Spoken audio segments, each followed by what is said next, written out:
guys, mega love shot at mamahaw da ita guys. Ayan po.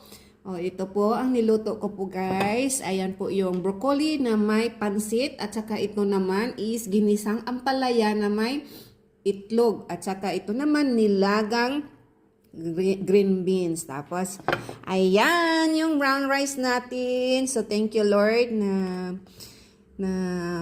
okay na po ako. Wala nang lagnat. Oo, thank you so much.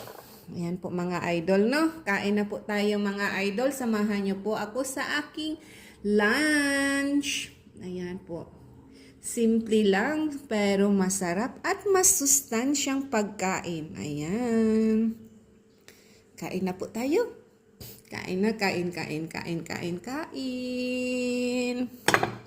Sarap ng ano natin. Oy. Tsa.